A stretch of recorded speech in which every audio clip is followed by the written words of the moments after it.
Right, and well, as Summer talked about the issue of the UAE military confirming this arrangement with Blackwater, the spin on it was quite interesting in the official statement, because while much of the attention that's been focused by the New York Times on this issue has revolved around the potential use to suppress an internal rebellion inside of the UAE, the statement from the military there actually praised the work of Prince's company and other Western companies that have been working with the military, because it's enabled them to engage in quote-unquote successful operations in other theaters of operation like Kosovo, Iraq, Afghanistan, and Libya. Now, this is interesting because there is a ripe opportunity for mercenary forces to engage in Libya, either on contract with some form of a rebel government or alliance there.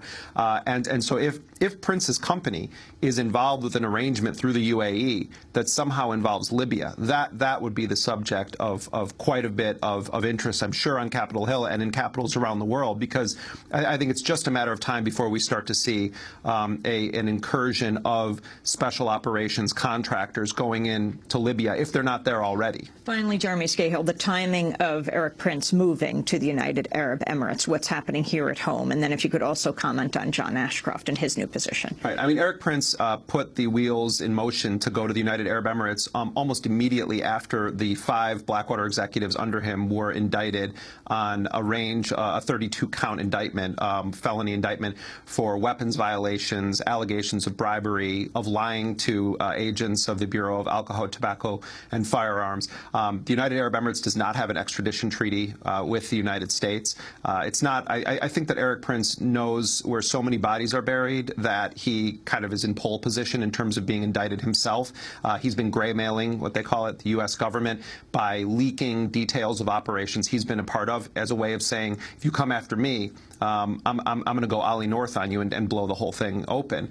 And so I think he more, in terms of strategic viewpoint regarding the investigations and indictments of Blackwater officials, Prince is trying to make it very difficult to be questioned in these matters, and the UAE is a safe place for him to operate. And if you have the support of the royals there, which he clearly does, and he's supporting them, it's a marriage of convenience and love apparently, then he has very little to worry about from them. Despite the fact that this Crown Prince can sit with President Obama one day and then be hatching mercenary plots with Erik Prince next day, is a stunning commentary on how little things have changed from Bush to Obama on this issue of mercenaries. And John Ashcroft, the former Attorney General. John Ashcroft has been named, I mean, you can't make this stuff up, has been named the Chief Ethics Officer for the new Blackwater. That's actually being run by Bobby Ray Inman, who was a major figure under the Clinton administration, was picked to take over as Defense Secretary for Les Aspin, and his nomination was embroiled in controversy, and he was the former National Security Advisor. So they're sort of trying to rebrand Blackwater. But, I mean, new name, Z, XE. Well, it changes every day. It's Z, or it's United States Training Center. USTC.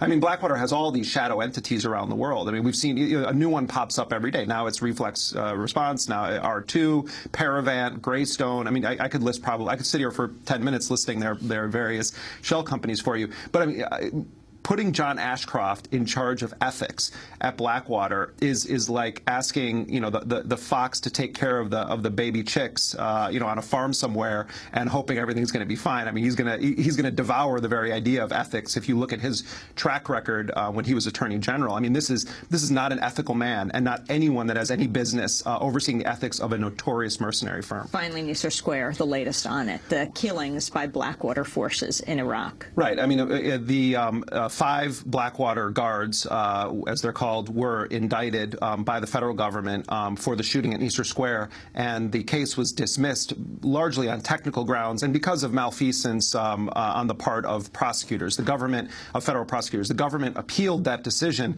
and recently there was, there was a ruling favorable to the government. And so that case very well could move towards settlement because the guards probably don't want to stand trial, or it could go to trial, in which case there's going to be a question of how secret it's going to be.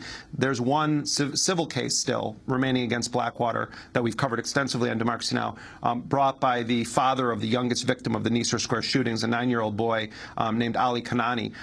That case has been moving forward quietly and could very well go to state court in North Carolina, where if it hits trial, there would be no cap on damages that could be awarded. So that really is the wild card to watch. It could be the one place where there's any accountability for Blackwater at Nicer Square. And to sum up this issue of no Muslims in this force that UAE has contracted Erik Prince for, this idea of a private Christian militia in the Middle East. I mean, you know, I don't need to wax on my opinion about this. We can look at documents submitted in federal court cases from Prince's own former employees who say that he views himself as a Christian crusader whose role in the world is, you know, wiping out Muslims and Islam in general. They said that he set a tone at Blackwater that rewarded the taking of Muslim life, viewed the operations in Iraq as, quote, payback for 9/11, even though Iraq had nothing to do with 9/11. So the idea that he would implement a policy that had at its core that Muslims would not fire on other